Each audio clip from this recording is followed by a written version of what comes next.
Hi, my name is Ptsd Rublin. I'm here with Mitch Green, Lori Coffin, and Norman Swafford. This is the Malden chapter of the Missouri Veterans History Project. This is taking place at the Boot Hill Youth Museum in Malden, Missouri. Today is July 13th, 2017. So finally back to our subject. Hi Norman, how are you? I'm doing great. I'm glad to hear it. Can you tell me, sir, where you were born and raised, or maybe a little bit about your background? I was born and raised in Barney, Missouri, born in 1943. I grew up there, went to school there, went to college over at Cape for a little while and didn't care for that. Then I came down to Malden and joined up with Sterling Aluminum Products and worked there for 2 years. And during the time that I worked there, I worked with a bunch of old World War II veterans. And we would eat lunch together, and they would tell their war stories, and I really wanted to do what they had done. As a young boy, our scoutmaster was an instructor here at the base, and he got Colonel Cole to take the entire troop up in a C-47 one day, and that was my first introduction to flight. And then I would watch the big guys in training down here in the T-28s, T-34s, T-6s, whatever. For those of the people that are listening that might not know the base that you're referring to? Malden Air Base, Thank you, Anderson Air Activities, which was in the 50s a primary training command for Air Force pilots. Okay. And I always wanted to be one. Well, I worked for Mr. O'Haran in the supermarket, and I could save up $7, hitchhike to Dexter and get an hour's flight instruction in a J3 Cub. So I did that for a few times. My mom found out about it. She didn't stop me, but I was sneaking off to do that.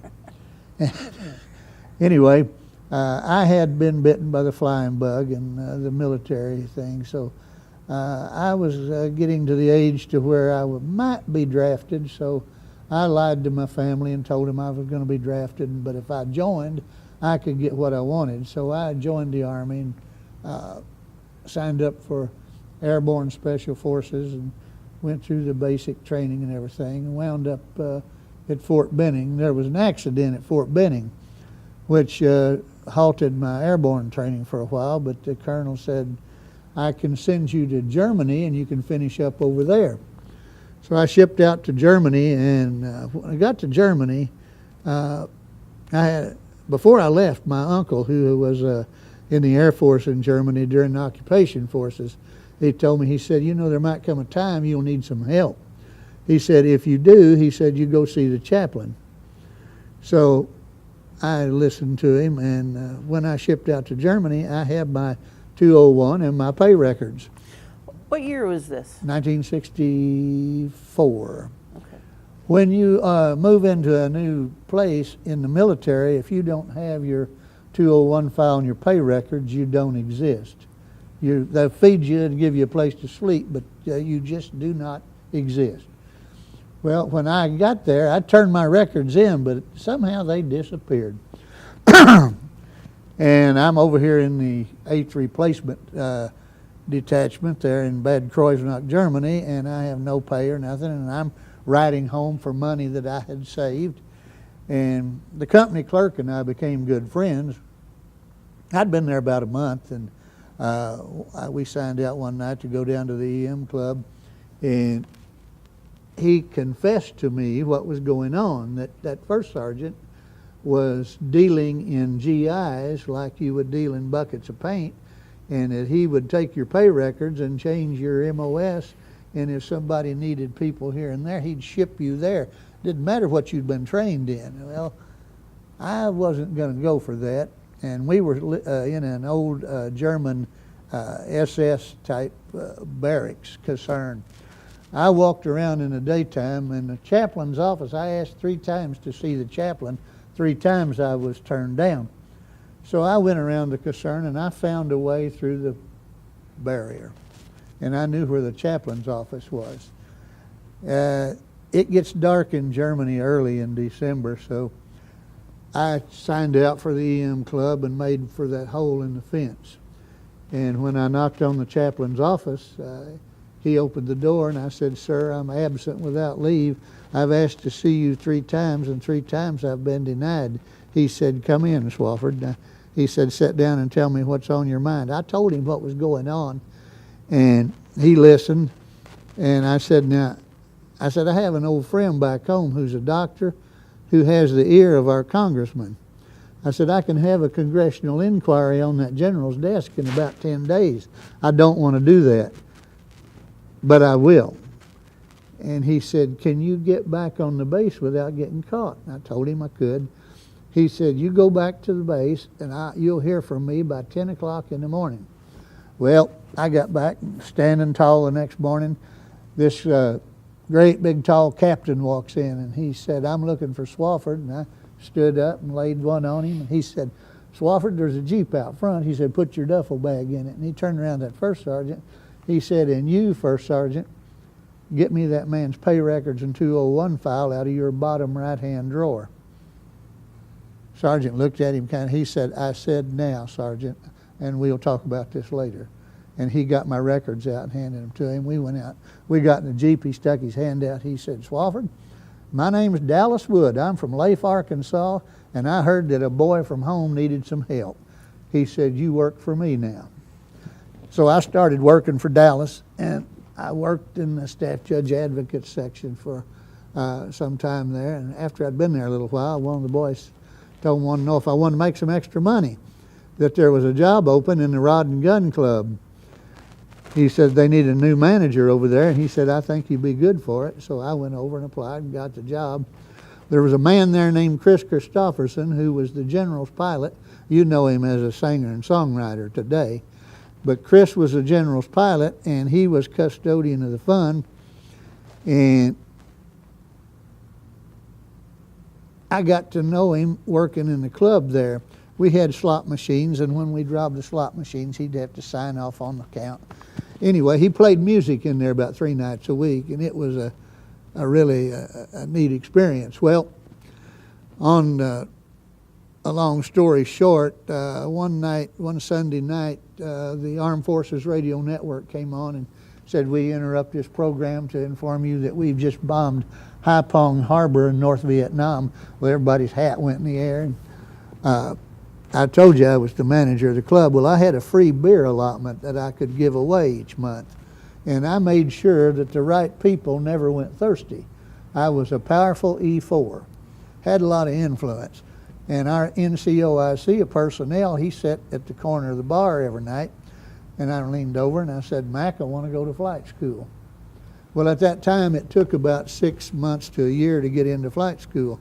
He said, "Well, you got to come over and take the ARAB test." He said, "Don't worry about passing it." He said, "I'll see that you do."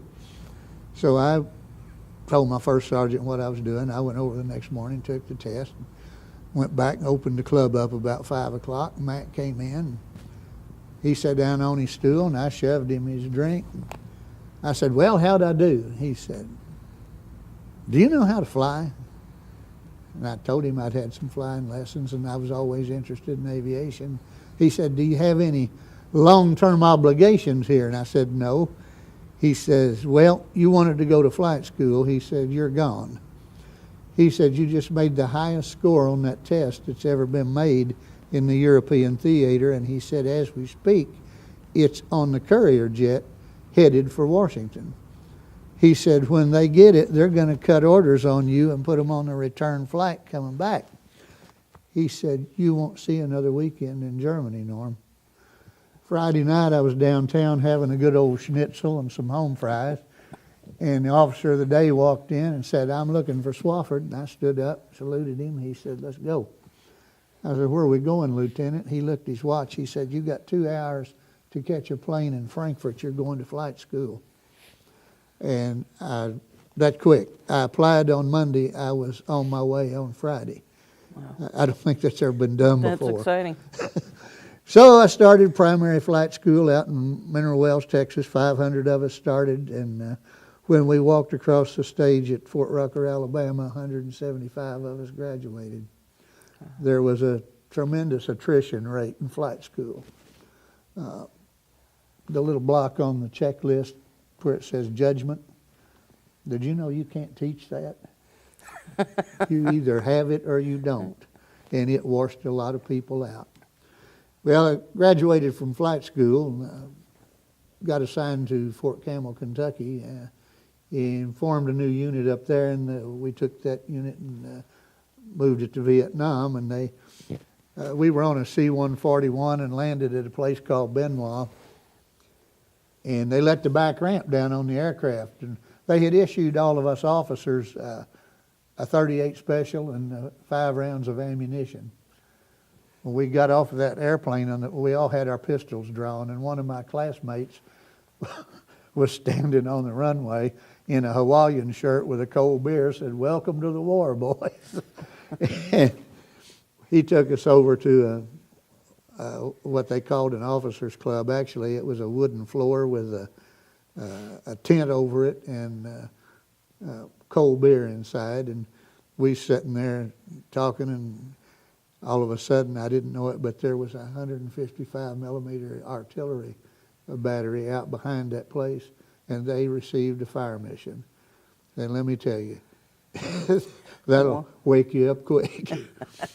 Well, they moved us on out to a place west of there called Da Tiang. I don't know, the good Lord may have created it, but he forgot about it after he did. That place was terrible. And I'd been out there about 10 or 12 days filling sandbags and digging holes. And Colonel come out and he said, "We need volunteers to go to an older unit, and we're going to send some people in to replace you guys. Do I have any volunteers?" I said, "Right here, sir." He said, "Mr. Swafford, you don't know where you're going." I said, "Colonel, I don't really care. It's got to be up the ladder from this place." He said, "Well, been nice knowing you. Throw your bags on that 130 and good luck." And one of my buddies said, "Well, if you're going, I'm going too." So we got on there together, and we went down to Saigon, and they put us up in a hotel, and we laid by a swimming pool for a couple of weeks. Then they sent us up to Nha Trang, and we laid on the beach there for a little more time. Finally, they sent us out to the 52nd Battalion at Pleiku, out in the Central Highlands. And we had dinner with the colonel that night, and he had 5 units, and he named them all off, and he said we could go to anyone we wanted to. Well, a lot of those guys that were already there were my friends and classmates from flight school, so they told me if I had a chance to go to the 155 that I should go. So it was way on further up in the highlands down south at a place called Bambi Tui. So I went down there, and I served my whole tour there. We flew before I went down there, they told me, they said, it's a little country club in the mountains. Said they've got a swimming pool and an officers club, but he said they fly some real hairy missions. And what he meant was they were flying a lot of cross-border stuff into Laos and Cambodia, which at the time was classified, and we weren't supposed to be doing it. But anyway, I went down there and met the finest men I've ever met in my life, and we're still friends today and still stay in touch with each other. And Debbie's met some of them. I mean, we just had each other's back, and we just had a reunion last year in D.C. What kind of plane were you flying? I flew a Huey. Oh, That's my 155th. That's our unit Flash, and of course those are my pilot's wings, and I've worn them ever since I got them. I mean, and so were you flying troops in and out, or? Yes, yeah. Then we were up on the DMZ about 3 months before I was to come home, and I was a short timer. I was down into 2 digits. Didn't have 365 days. I had like 90 some days. And then when you get the 2-digit fidgets, I mean, I made it this far. Am I going to be able to go the rest of the way? And we're up there at a place called a Special Forces camp called Phu Bai. And it was real early in the morning, and I smoked a pipe at the time, and I was sitting outside the tent on sandbags, and I saw a Jolly Green Giant land in the compound.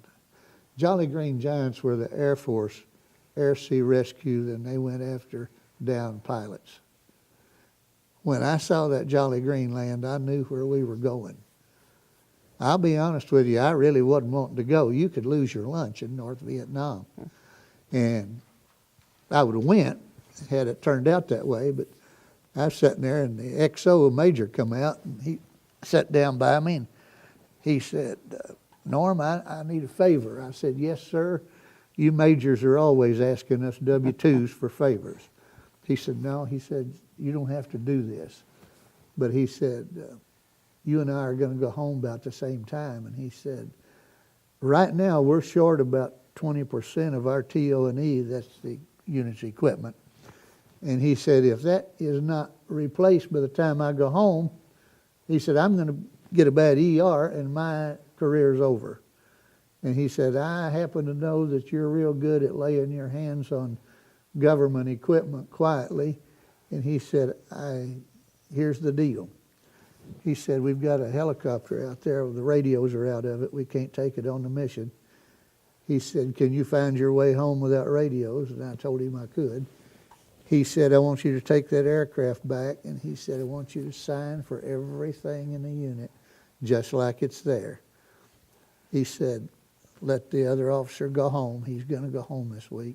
He said, when I get back, between the two of us, he said, we'll get it all straightened out. And he said, meantime, you start trying to find out where this stuff went and retrieve it. So I was, man, it wasn't long. I had them rotor blades turning. I was out of there. I was going south instead of north. And I got back and I signed for everything and started looking for the stuff. And I had 3 men assigned to me. And none of this is on record. You couldn't very well put it. I was actually stealing government equipment, but I didn't steal it for profit. I was stealing it to put it back where it belonged. And anyway, one of the guys said, sir, if you can get us a Jeep, he said, I'll take you downtown and show you where this stuff's been going. So he did, and we got down there, and it seems that our first sergeant was operating a couple of businesses downtown.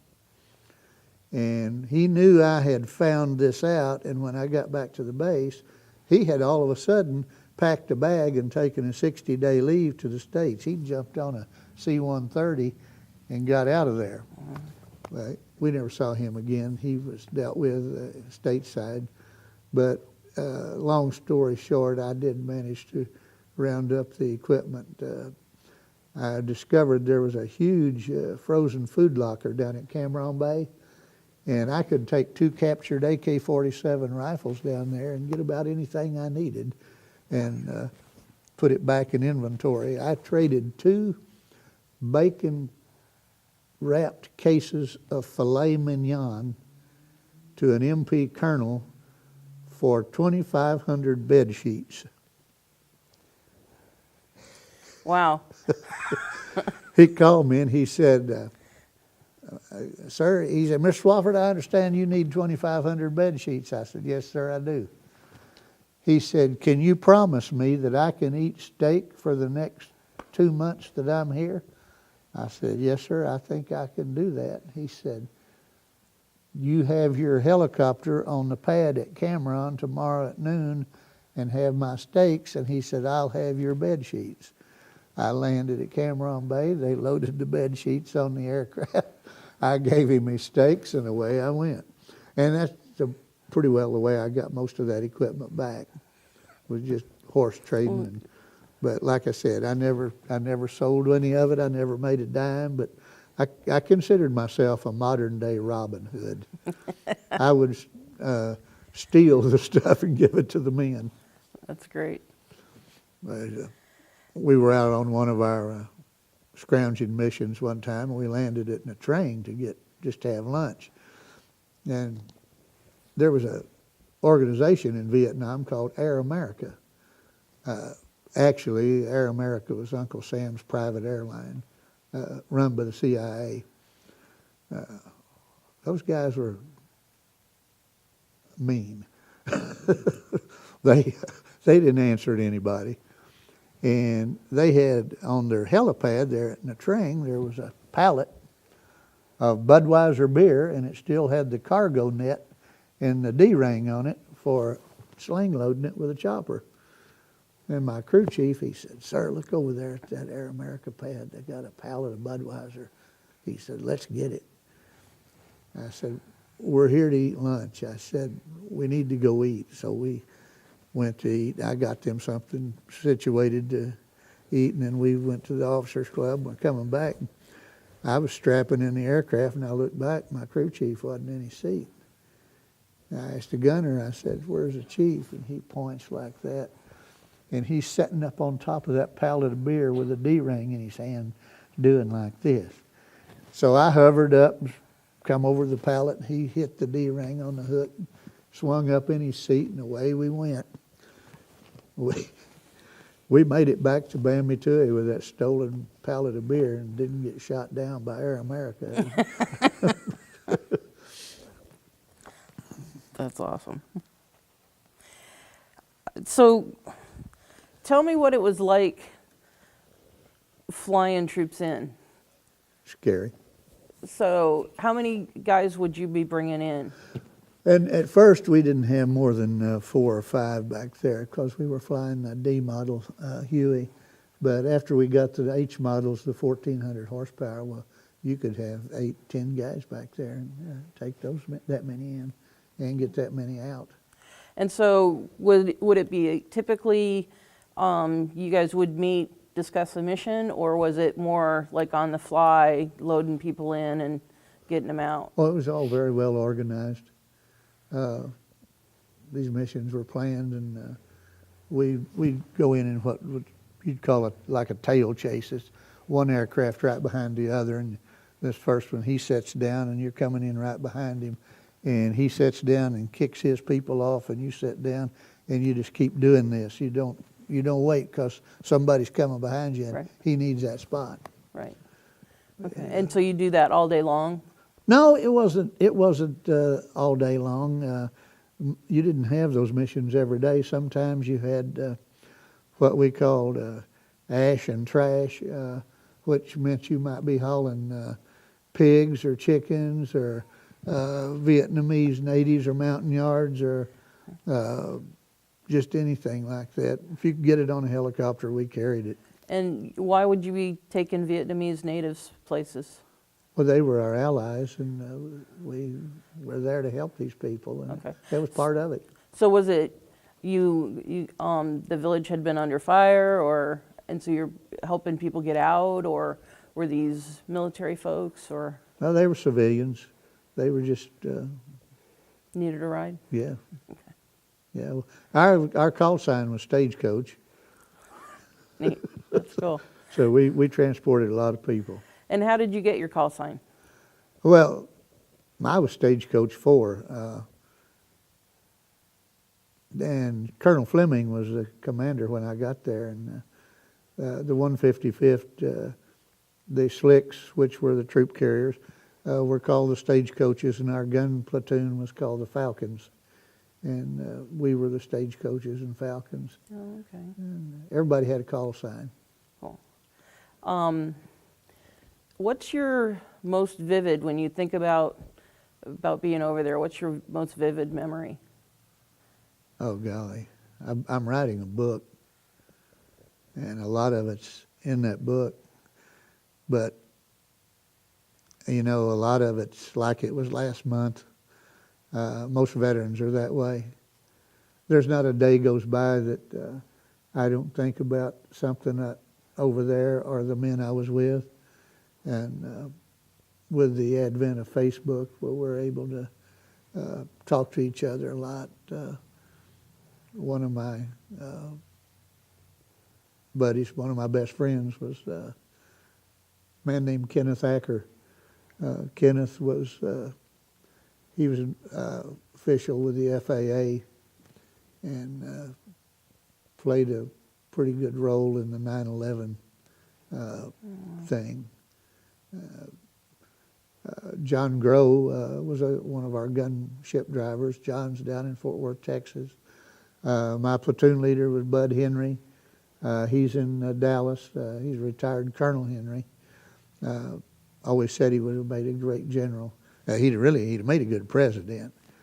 He was a Republican. That's the only thing I had against him. Dennis Harris, probably one of the finest pilots I ever flew with, lives in Daleville, Alabama. One night we got in a fight. And some guys were wounded, and it was late. It was foggy that night. You couldn't see from here to that camera.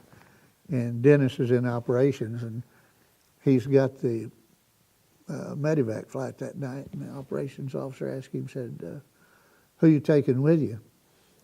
He said, "Swafford's going with me." I thought, "Thanks a lot, buddy." We got out there, and they loaded the guys in the back, and the medics, and got the IV started and everything. And Dennis said, "You want to talk or fly?"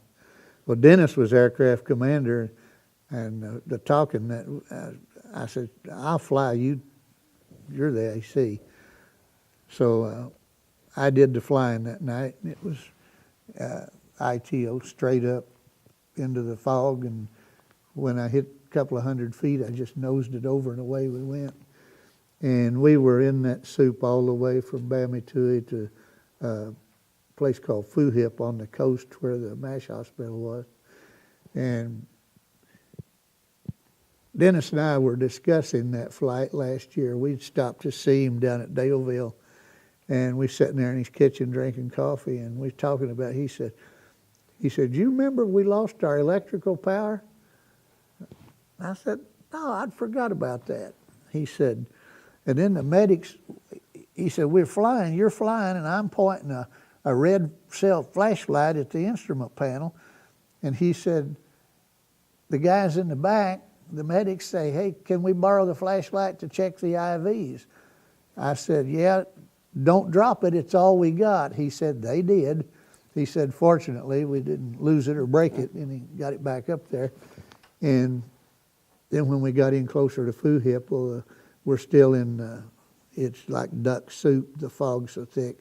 And I got handed off to a little whack on the ground. She was operating the radar, and I shot a ground control, a GCA, all the way to the pad. I mean, that's just how bad it was. I'll never forget that night. Dennis and I talked about that mission. GCA, what's? Ground controlled approach. Oh, okay. She starts talking to you, and at this point, she'll tell you to turn 90 degrees for positive radar identification. You make the 90-degree turn, and she'll say positive identification, and then she'll tell you what heading to come back to, and you bring the aircraft back to that heading, and she'll put you on a glide slope. And out here, you're coming down, and as you're coming down, she'll say you're slightly below, and you'll correct up, or you'll say slightly above, and you bring it down. She'll say you're slightly left or right, and you make the adjustments. And during the time that she's doing this to you, you don't talk to her or say anything. And she just brings you right down that imaginary slope to the helipad. Every so often, she would ask if I could see the helipad, and I'd just say negative, and she would continue her instructions. And she talked me to the ground. Wow. Nice voice in the headphones, huh? She was, I don't know who she was, don't know where she was from, but to this day I'd hug her neck. But she talked me out of that soup. That's awesome. That's awesome. So what would you do if you had free time? Did you ever get into any trouble, or besides stealing beer from Air America? Well, yeah, I got in trouble one time. I almost got captured. I knew where this large tiger was living. A real tiger? Oh, yeah. He was as long as from me to that lady over there. This dude was big. And I'd been watching him, and somehow I came up with this foolish idea. We still good, Mitch?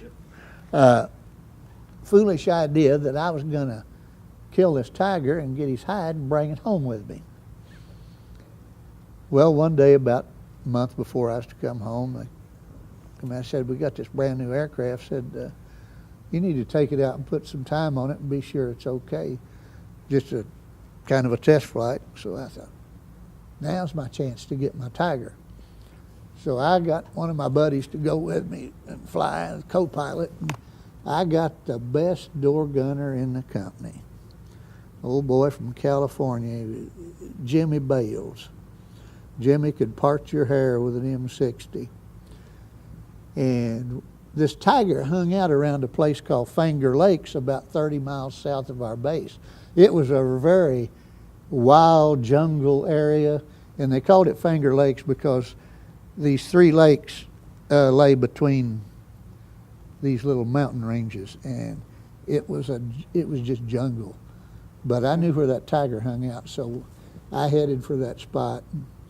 I was quite a ways off, and I saw him, and he appeared to be feeding on a kill, maybe a deer that he'd killed. And I told Bales, I said, Bales, he's at 12 o'clock. I said, when we get in range, I said, go ahead and do your thing. And I said, don't tear him up. I want the hide. Yes, sir, I got him, he says. Well, we got within range, and I said, okay, Bales, he's all yours. And all I hear in the back of the aircraft is thump, thump. And that's not a machine gun. And I turn around and look over my shoulder, and he's standing out on the skid with a monkey strap on, with a 40 millimeter grenade launcher in each hand, shooting at that tiger. Well, I said, you hit him, you're going to blow him to pieces. Well, those 40s buried in the mud and just went poof. Didn't hurt the tiger, scared him. And he ran into a little circular clearing. We hovered over that and dropped frag grenades and smoke grenades, made all kinds of noise, trying to scare him out of there, but we never did. So I flew off of 3 or 4 miles, and I just flew in orbit, and I thought, he'll go back to that deer he was feeding on. I dropped right down in the treetops, and I'm coming through the treetops just 140 knots.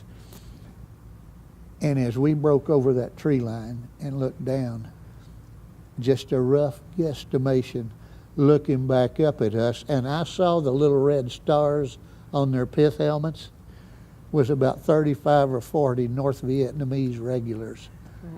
They were there in the edge of that jungle when we were trying to get that tiger. If Jimmy had been on his M60, he would have killed the tiger. I would have landed and shut the aircraft down, and those NVA would have walked out of that jungle and cut us to pieces. Wow. So Jimmy really, by acting stupid, he saved our lives.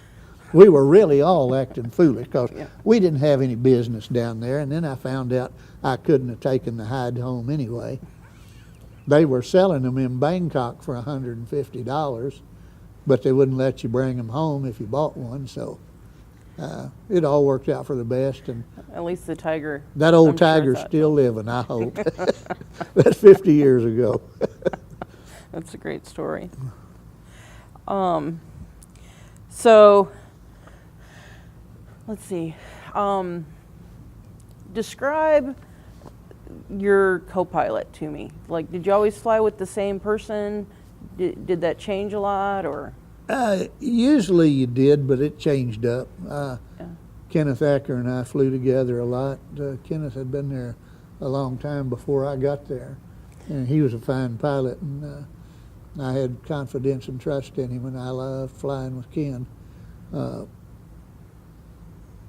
He went home, and a lot of times you flew with the same guy. Yeah. Do you have the same crew pretty much, or? Yeah, crew was assigned to the aircraft, and that crew chief took care of that aircraft, and you might have a different door gunner. Okay. And so you had a ground crew as well? Did you get to know your ground crew very well? Oh, you knew everybody. Yeah. You knew everybody. Everybody knew everybody. That unit was very, very close knit. We were, as they like, a band of brothers. Okay. One for all and all for one. About how many people were at the base? Just guessing off the top of my hand, in our outfit, it was an aviation company. We had 30-some helicopters. There's probably 300 of us there. And then also with us, we had a bird dog company that moved in with us. They flew the little spotter planes, the Cessna bird dogs. Okay. And they were the pterodactyls. A pterodactyl, if you aren't familiar, is a giant prehistoric bird. And one of those guys, a good friend of mine, Harvey Turner, he's still over here. He lives over here in Huntington, Tennessee right now. Harvey retired out of the 101st. Did you write home a lot? People write to you? Yeah. That's another one. Yeah, I wrote home frequently, but a lot of times everybody bought a tape recorder. And Harvey Turner bought a tape recorder, a big one night, and pilots did a lot. We didn't have a lot of card playing, poker shooting, crap shooting, and a lot of drinking. Pilots tended to drink a lot. Harvey and I are over in his hooch. He's bought this new recorder, and we were going to record the festivities that night, the war stories and lies that would be told when the booze got to flowing. So we put it up on the rafters in the hooch and turned it on, and actually we forgot about it. And about 10:30, old Charlie slips in and he starts pounding us with mortars. He dropped 57 rounds on us. And I was singing and playing the guitar, and everybody's just telling lies and arguing over who had the most flight time, as a typical bunch of drunk pilots. And that first mortar round impacted and went off. And you talk about something that'll sober you up real quick. When you're getting shot at, you will sober up in a pair of seconds. And everybody kind of took cover there in the hooch until it was over, and then we all grabbed our guns and made it out to the perimeter in our assigned places in the bunkers around our compound. Well, I was a pipe smoker, and these guys, a lot of them smoked cigarettes, and I smoked a pipe in defense of cigarettes. I could stand them nasty things. Well, everybody's lighting up, and I reach for my pipe, and I don't have it. And I left it in the hooch. So I went back to get it, and as I went in, I looked up and I saw the little orange ready light on that recorder. And I looked, and that thing's still recording. So I thought, I wonder if we got it. So I crawled up there and I turned it down and rewound the tape and all that. Yeah, we've got this fight in living stereo. Wow. I went back and told the guys what we had. The next day, we started making duplicates of that tape. And it's known as the famous 155th mortar attack tape. Wow. And my claim to fame is I was the guy singing and playing the guitar on it. Well, my mother, like any mother, proud of her little boy, I made a audio letter home. Dear Mom, and I start telling about all this stuff. And I got it ready and dropped it in the mail. Well, about 8 or 10 days later, I wasn't busy that night, and I thought, well, I think I'll listen to the mortar attack tape. So I put it on the recorder. I started it, and it said, Dear Mom. Oh. I won't tell you, ladies, what I said to my. I'm just there in a state of panic. And I grabbed this paper and I start writing this letter. Dear Mom, don't play that tape and mix, because when they started shooting at us, girls, and Mitch, the language in the hooch was not the best. You would not want your minister to hear it. Anyway, I'm right. I hurried and I ran. I don't know why. I'm 22,000 miles from home, and I ran down to the place to drop that letter in the slide. Well, like I said, my mother's a proud mama. She gets the tape in the mail and decides, since it's prayer meeting night at church, she will take it and play it for everybody in the church to hear.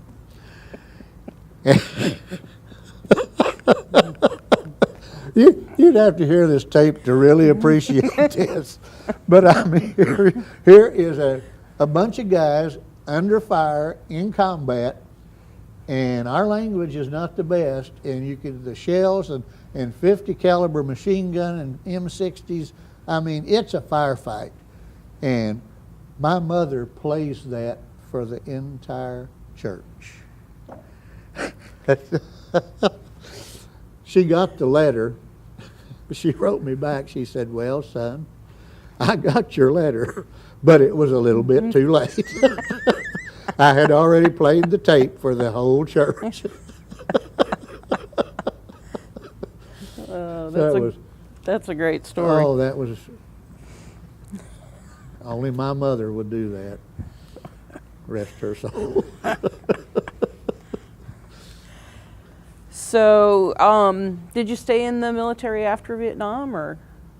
No, I came back from Vietnam to Fort Walters and finished out my tour there as an instructor, and I was getting my civilian ratings, single multi-engine land for aircraft. I was going to go to work for the airlines. The day I got out of the Army, the airline at Dallas Love Field laid off 2,500 pilots. Needless to say, they didn't need me. Yeah. And so I thought, well, I'll go over to Bell Helicopter and see if I can get a job there. Well, I was going to apply for a job there as a test pilot. And I was waiting out the gate for my turn to go in, and they were at that time building the Cobras. And I was watching these Cobras. They'd come over at several hundred feet and go into a nosedive and stop and terminate with power at the ground. And I asked the guard, I said, guys practicing for an air show? He said, oh no, that's just a test maneuver. They do that all day, every day. I said, do you want to do me a favor? He said, sure. I said, call in there to that guy that's waiting to talk to me and tell him I changed my mind. I said, I made it through the war. I ain't about to come home and do this. So I didn't go there, and I was getting those ratings, and I was supposed to get out of the Army like on the 10th, and I don't think I bothered to go get out until the 15th. And when I went in, the old sergeant, he looked at me and he said, sir, are you sure you want to get out of this man's Army? I said, Sarge, if I sign that paper, where am I going to be in 30 days? He said, sir, you don't have to ask. I said, I give me my papers, I'm going home. I would have pulled 4 more tours in Vietnam if I'd stayed in, and I don't think I would have made it. Yeah. I felt blessed to make it the first time, and I wasn't even pushing my luck. Yeah, I don't blame you. Helicopter pilots didn't have a very long life expectancy. You were out there, you were setting duck. I will tell you, I always considered that I had a guardian angel. Well, you had a whole church praying for you, I'm sure. After. I bet I did after they heard that tape. Oh, that was funny. But I don't. If you could have just seen me that night when it said, I turned that on and it said, "Dear Mom," I thought, oh. I started writing that letter. Dear Mom, do not play that tape in mixed company. Too late. That's outstanding. That's very fun. So what was your homecoming like? You know, a lot of guys didn't have a very good one. I landed at SeaTac, Seattle, Tacoma International, and I was walking through the airport with a stewardess that had been on the plane with me, and I saw a bunch of hippies, and nondescript people lined up kind of in the floor. And I asked her, I said, what's going on here? She said, "Good, how long you been gone?" She said, she told me who they were, and they were anti-war demonstrators, but they didn't say anything to me, didn't bother me, and nobody ever spit on me, nobody ever said anything bad to me. I think the nicest thing that ever happened to me, I've always had a tremendous regard for World War II veterans, and for any veteran for that matter. It's a brotherhood. And I got home the last part of April, and what's that holiday, the first part of May? Memorial Day? Yeah. Memorial Day, well, my mother always went to the Memorial Day service at the cemetery, so I was out there with her that day, and we're standing over here with the people from the town, and all the old veterans are lined up over here in the formation, and one of the old veterans, his name was Mr. Kraft. He walked over to where I was standing, he took me by the arm, and he said, "Norman, you belong over here with us." And when he walked me over there and stood me in the ranks with those old guys, I felt 20 feet tall. I thought that was a pretty good welcome home. Yeah. And he said, "You belong over here with us." That's And nice. I always appreciated Mr. Kraft doing that. Yeah. Well, I'm lucky that I didn't live a part of that generation. That, I've always known that I should be proud of the people that served for us, and I appreciate your service as well. I was a volunteer, and thank you for that. I wanted to go, and I will tell you, you talk about wanting to go and being a volunteer, and I was telling you about eating lunch with these old veterans out here and thinking, boy, I'll never get a chance to do what they did. I remember my baptism of fire. It was about midnight, and I had walked out in the company street there in our little compound area.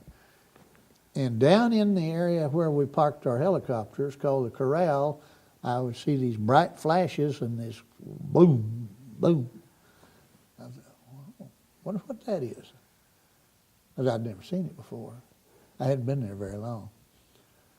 And all of a sudden, there were some more of them, and they were getting closer. And all of a sudden, I thought, holy crap, they're shooting at us.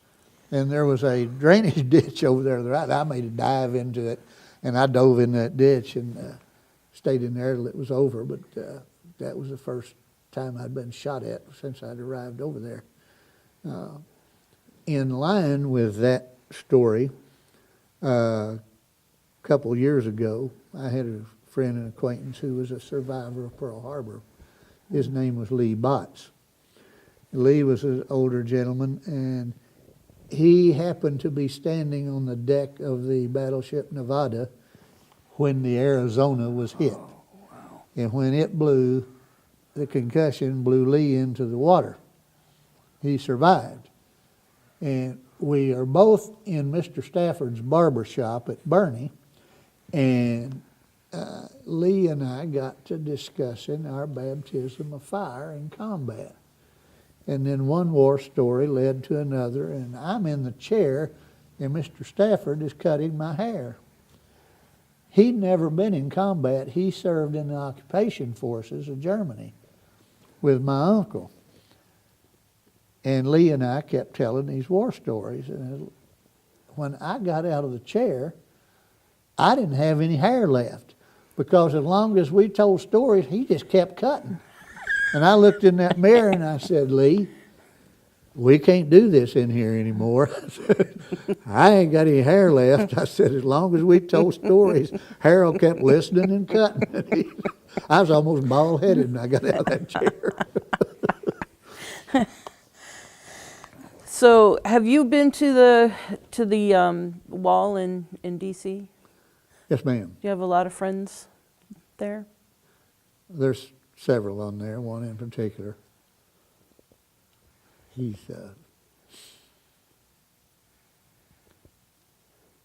he's down at the bottom, and it's hard for me to get down there on my knees, but I did. He was like a brother to me. His name was Leonard Eugene Easley. He was a boy from Brady, Texas. And how did you meet him? We were in flight school together. I had a car, and he had a Gulf credit card, and we both had guitars, and they would give us, when you got in advanced school down there at Rucker, they'd give you pass on Saturday, and you didn't have to be back till 8 o'clock Sunday night. And we would head down Highway 231 toward Panama City Beach. And Gene was 6'6", who's that singer, Josh, what's his name? Josh Turner. Oh, okay. Got the real deep voice. Gene had a voice like Josh. Oh, wow. And he could sing like an angel. And he'd say, Norm, pull in that peanut joint over there. And there's these roadhouses along the bar going from Alabama down to Florida, and we'd pull in there. And Gene would go in, he'd say, y'all care if we do a little picking? We'd go in, set up at the bar, and start playing music, and they'd start setting beer up for us. And we'd drink what we wanted and go on down the road. And, we'd do that about every weekend. Gene was, he's a good pilot, a fine man. He was 3 days from coming home, and he was flying a light observation aircraft, and one lone Charlie down in a rice paddy fired one shot, and it hit him in the neck.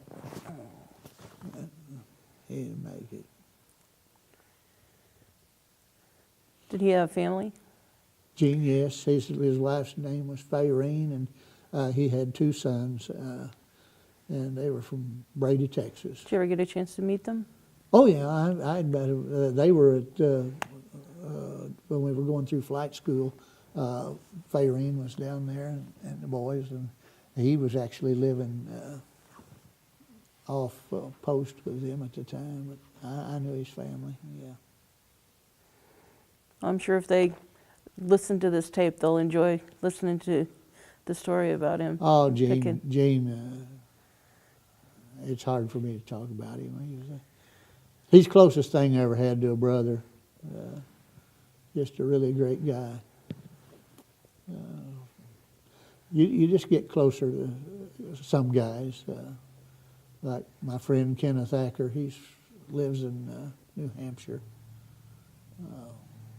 Dennis down in Alabama. Tell me about Ken. Acker? Yeah. He was a Yankee. I don't know how he ever got in our midst. When I got off the aircraft down at Bamituia, when I was checking into the company down there, well, this young lieutenant was out there around an aircraft, and he looked over there at me, and he always said, Mr. Swafford. I said, yes, sir. He said, your ancestors Confederates? I said, yes, sir. Come from New Orleans. He said, come with me.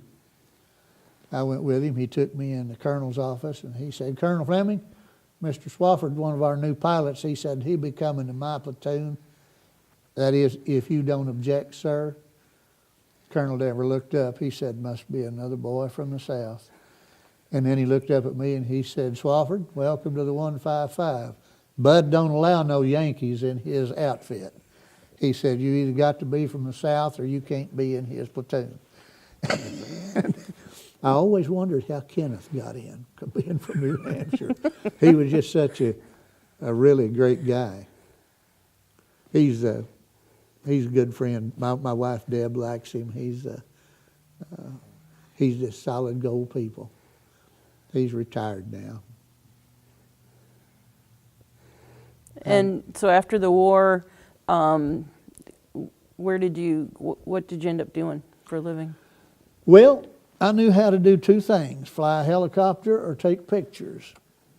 And I came home and I started, I opened my studio up again, and I met an old World War II veteran, Leo Schluter, Tiny. Tiny had Tiny studio at Poplar Bluff. And we became real good friends, and we'd go to some meetings together, and he said, Norm, you want to make a living in this business? He said, you got to get in the school business. He said, there's a secret to that. He said, you get in the school business, you keep that principal and that superintendent from having complaints. And he said, I promise you, you'll be there as long as you want to be there. How long have we been in some of our schools? 30 years? More? Going on 40 years. Wow. Wow. And Life Touch tries to get me all the time, but they ain't made it yet. And Did you take a lot of photos while you were in the service then? yeah, I took quite a few. I kind of got in trouble for that one day. We were going in on a hot assault, taking the troops in. And by hot assault, that meant there was enemy fire in the LZ, and our gunships were escorting us in and firing the rockets. And it was pretty exciting. And I think I might have been with Kenneth that day. Anyway, I didn't know Captain Henry was over here to the right, and the colonel, and I was taking some pictures as we were going in, and that's a no-no, because both of you are supposed to be on those controls in case one of you gets hit. And my backside still hurts a little bit from that chewing out. I didn't do it anymore. Did it? We had a really neat setup there in Bambi Toohey where we were, and we had we weren't big enough to afford or to have a chaplain. And there was a missionary there in town from Missionary Alliance Church, fine gentleman. His name was Bob Zemer. And on Sunday morning, Bob would come out to our compound in our command area and hold Sunday school for us. Did it every Sunday. Well, close to the Tet Offensive, things were starting to get active around the town there. A lot of times, guys would go downtown and eat in Johnny's restaurant. Johnny was a little Vietnamese guy. And there would be a Vietnamese general's wife, North Vietnamese general's wife, in there at the same time. We kind of had, it was sort of the enemy'd come to town, we'd come to town, but if we was in town, we didn't shoot each other. It was hard to tell who was who anyway, but we knew they were there. And when it started getting closer to the Tet Offensive, well, Bob come in one day and I told him, I said, you know, we're getting word that there's a lot of activity around. I said, would you like to move your family in the compound with us? And he said, no. He said, Norm, my place is out here with my people. He'd been there for 30 years. And I said, well, Bob, if you won't move in with us, will you at least let me give you some guns? And he laughed. He said, Norm, he said, your job requires guns. Mine doesn't. I said, understood. And 2 nights later, well, NVA walked into his compound there at the mission. And while one was talking to him, this one walked around behind him, put a gun in the back of his head and killed him. And then they slaughtered a lot of the orphans that were there. It was pretty brutal. They fired on his home, and one of the guys was flying over the compound and looked down and saw a door laying on the ground, and it had in red letters SOS written on it. So we knew somebody was in there. So I think they used a tank and an armored personnel carrier and got some guys and went down there and had a gunship up above them and found Mrs. Zemer. She was in the house, but it they had to dig her out of it. And she had a pretty severely broken leg. I was with Doc Ward when he stabilized her and put her on the aircraft, and they shipped her out. She made it. Their daughter had gone back to school at Malaysia the week before, so she was okay. Thank God for that. And then after I got home from Vietnam, Marie visited the church of their faith there in Bernie, and I got to see her one more time. So that was one of the worst things that ever happened while I was there. That's too bad. You were talking about the Tet offensive. Were you there when that happened? The Tet offensive? Lord, yes. I was for every minute of it. It's kind of like, to them, the Tet's a celebration. And it was late one night. We're in the officers' club. Everybody's carrying on, and we hear all this shooting. Well, we thought it was fireworks and thought it was people downtown just doing stuff. And on our south gate down by the ammo dump, there were 3 Mountain Yard natives who were guarding that night. And finally we realized, hey, that's not fireworks. And there was several hundred, maybe could have been as many as 2,000 of them around the compound. Anyway, we held them off, and once we found out what was happening, well, we got our gunships in the air, and everybody hit the perimeter, and the fight was on, and that next morning, the prettiest thing I saw was 3 Chinooks with 173rd Airborne coming from the north end and landing to reinforce and help us out. But yeah, I was there for Tet. It was a pretty good battle. Yeah. So maybe we can talk about leave. Did you get in on any adventures over leave while you were there? Did you? I got to go to Bangkok, Thailand. I went there once. Was very nice. I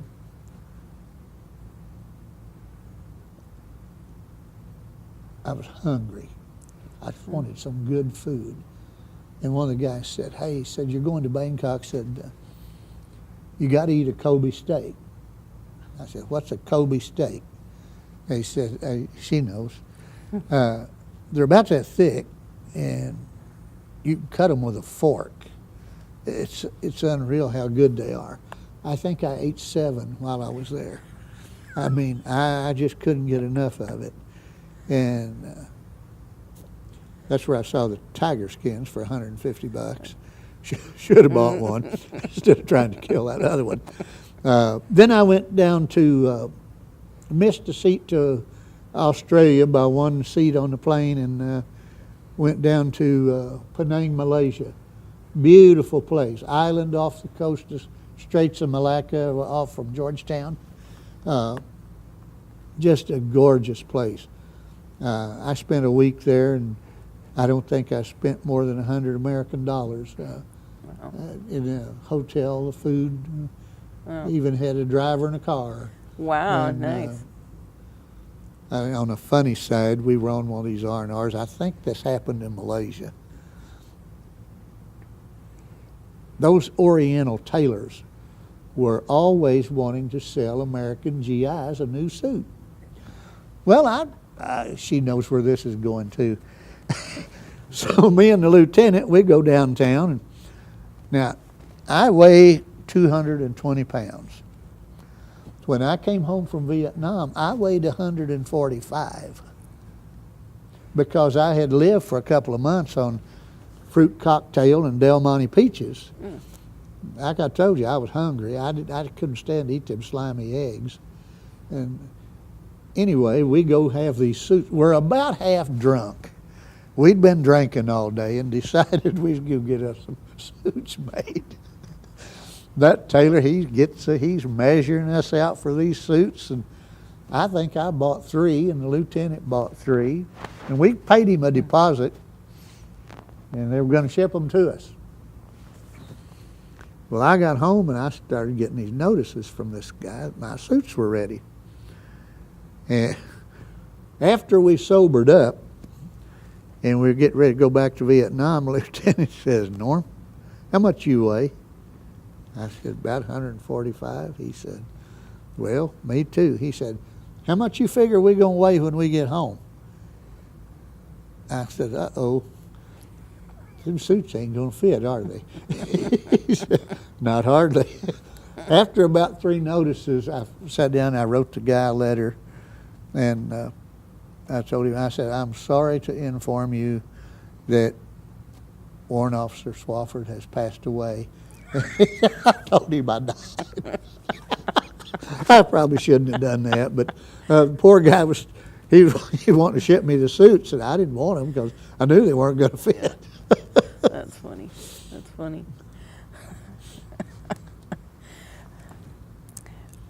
Let's see. I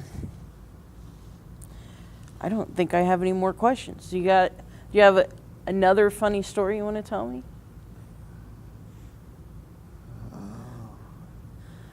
Gosh, I could just rattle them off. Crazy things that had happened.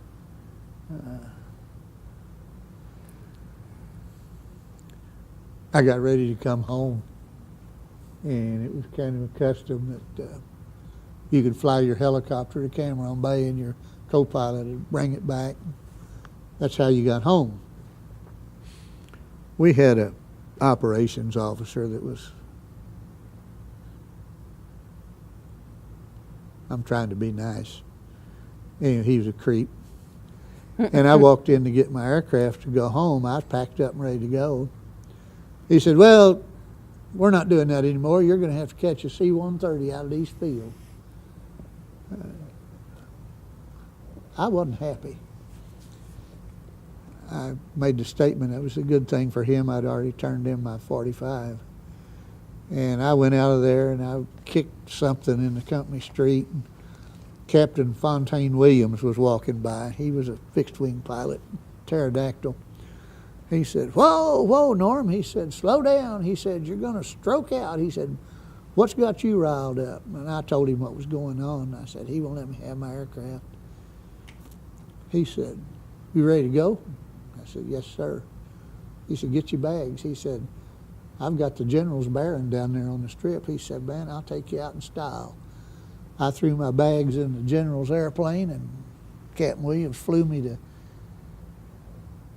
Pleiku. I picked up my records. We took off from there, and he let me out of the aircraft at Cameron Bay, and I thanked him, and I thought, tell me I got to catch a C-130. I left under 2 stars. So there was some guys in the military that didn't, maybe shouldn't have been there? Oh, some people, the 155th was the greatest outfit in Vietnam. And how these 2 slime balls made it in, I don't know. But we had a couple of guys. One was a West Pointer who had been relieved of every command he had ever held. And then this other kid, his grandparents were extremely wealthy, and he had a silver spoon in his mouth, and just didn't fit in with us good old boys. Yeah. But for the most part, it's the finest outfit that you can serve with. Yeah. My grandmother used to make me angel food cakes, and she'd wrap them up, pack them in popcorn, and ship them to me. And when they'd arrive, they'd be just like fresh, totally fresh. Of course, I'd get one piece of it, and I'd take it over to the club and share it with the other men. I always did that. And when I first got there, we sat down to breakfast one morning. I was sitting there eating with Kenneth, and I said, what's these black things in the bread? He said, dead bugs. He said, they're just a little crunchy. He said, they won't hurt you. I finally got used to them, but I said, we got to do something about this. So I rode home and I said, hey, is there any way that y'all can send me about 2 or 3 loaves of Hart's bread? So my family, they'd get these bread and they'd pop the popcorn and put around it, and ship that over there, and a box would come for me, and I'd open it up. It'd be all that Hart's bread, and I'd take it to the mess hall and share it with the rest of the guys. But it was mighty good. It always fresh when it got there. Wow. So the food was something to write home about, huh? Well, you know, one day Teddy Roosevelt, President Roosevelt, had a hunting lodge over there. It was called the Grand Bungalow. And the people that lived in it were the MACV advisors, Military Advisory Group Vietnam. I always wondered what they did. I never did see them contribute to the war effort. But there was a dark room down there in that place, and I could go down there and process film and print pictures that I'd taken over there. And one day I happened to be down there. This place was beautiful. It was made out of teak wood. Pardon me. I happened to walk through the mess hall, and there's potatoes, carrots, green beans, onions, all this fresh, real food. And the cook was standing back there, and I said, y'all having somebody special today? No, why? I said, well, the food you've got out here. We eat that every day. I said, really? Where you get it? He said, comes in on a C-130 out at East Field every Wednesday. I didn't say anything. I just moseyed on out. Went back over to the base, and I rounded up the guys. I said, boys, strip down to T-shirts, get rid of your ball caps. Don't want anything with our insignia on it. I said, Klotz, go to the motor pool, get us a 5-ton, and rub mud on the unit designation. He said, what are we going to steal, sir? I said, we're going to hijack a C-130. So we went out to the field and waited. Here it come. It landed. They let the ramp down on the back. Said, you guys here for the rations? I said, yeah, what you got? Well, we got potatoes, and they named off. I said, yeah, we're here to get it. We backed that 5-ton up, and they loaded all that food in it, and we took off with it. Took it to the motor pool and locked the truck up. Then everybody disappeared. Wasn't long, the colonel from MACV is over in our colonel's office, and he's just having a fit. He said, I know it's that thieving pilot of yours has stole my food. He said, he'll steal anything that ain't nailed down. He said, I know he's got it. He said, Colonel, I really resent you coming in here accusing my officers of stealing food. Well, I know they did. He finally left. As I said, the company clerk said, Colonel Turner, said, go find Swafford and tell him to get in here. I walked in. He said, okay, where's the food and what did you get? And I said, it's locked up in the motor pool, sir, and we're going to eat good. You know what? After that, they started sharing with us. They knew I'd probably go steal it again if they didn't. They should have. They were probably taking your rations in the first place, right? Well, we were entitled to some of that. I mean, we're over there eating bee rations, and if you girls have never had those slimy green powdered eggs, oh my heavens. Ugh, terrible. Yuck. No, thank you. Mitch, do you have any? I'm not sure what else to ask you. So, I guess, I always wonder, when you get done from a mission, you're trying to kind of relax during the end of the day. What was that like? What would you do to kind of just mellow yourself out? You get used to it. It just becomes part of the. I don't want to. I guess you just get hardened to it to where it doesn't bother you. So then, when you got back, Was it hard to make that transition then?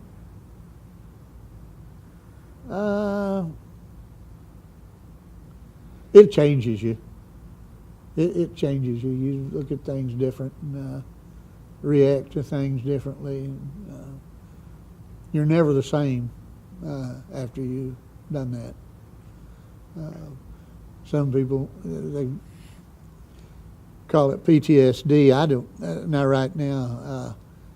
The only effect it had on me was if I'm not aware and you fire a gun or a firecracker behind me, I'll probably hit the floor. I've never gotten over that. But to me, that's the will to survive. Yeah. Because when you're in combat and somebody starts shooting, first thing you need to know, where's it coming from? You got to know which way to duck. Right. And you don't stand up there on top of the hill like General Custer and wait for the next Indian to come by with his lance. But that is some guys really have a hard time with it. And I will tell you, I felt guilty every time I let those guys out and flew back to cold beer, hot food, a shower, and a decent clean bed, because I had left them out in that nasty jungle with snakes that could kill you in 5 seconds. And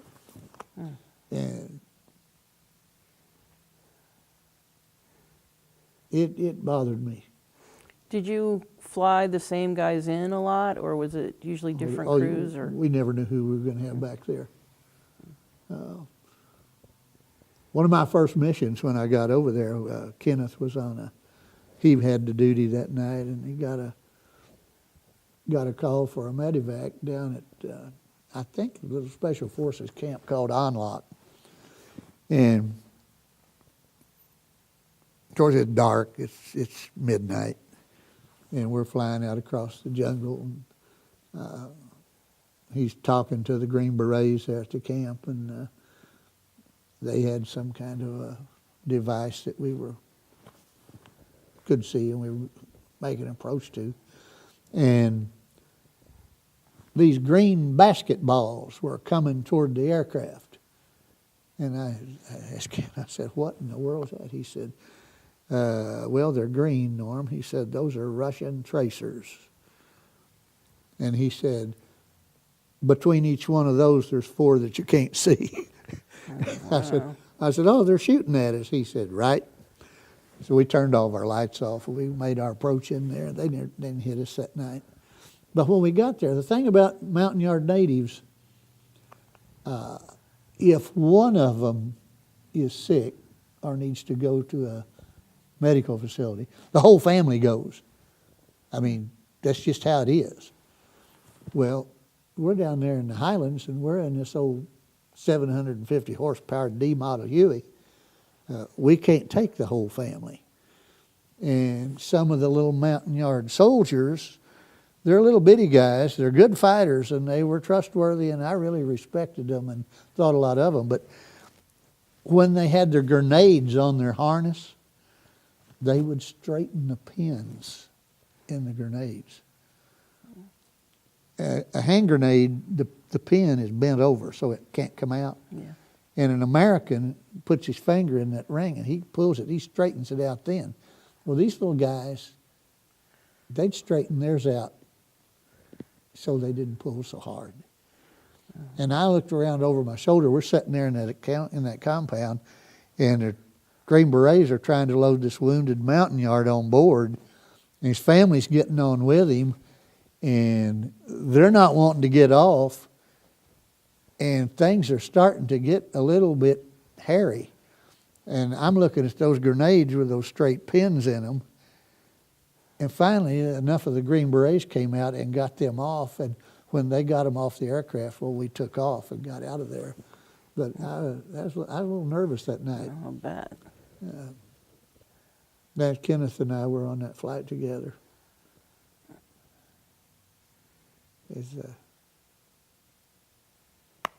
Seemed like every day was an education. And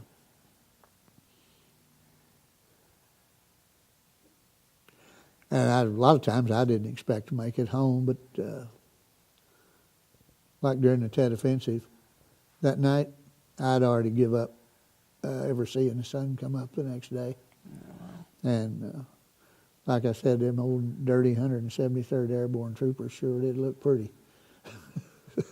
And so during Tet, what were you doing? Were you flying during that time, or were you in a bunker? Or we were in our bunkers and just doing our thing, defending our compound. Our gunships were in the air, but we didn't really fly any missions during Tet that I remember. Okay. Just ground fighting. Yeah. Yeah, I really had more trouble on the ground than I ever did in the air. And the thing about it, you never knew. We had 3 Viet Cong washing our dishes in our mess hall.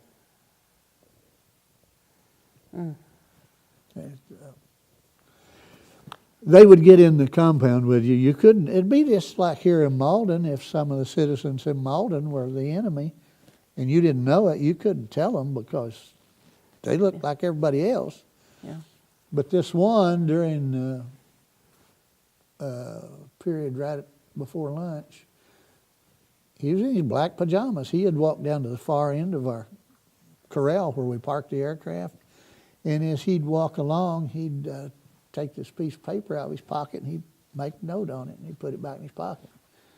And he'd walk in a straight line. And he'd get to another helicopter and he'd take that paper out and he'd put a mark on it. Well, Captain Henry and myself and Acker, we're sitting out there on some sandbags by the edge of the corral, and Bud saw him. And he said, guys, he said, Charlie's out there pacing off the revetments. He said, watch him. Said he'd get to each one, he'd pull that paper out and put a mark on it, put it back in his pocket.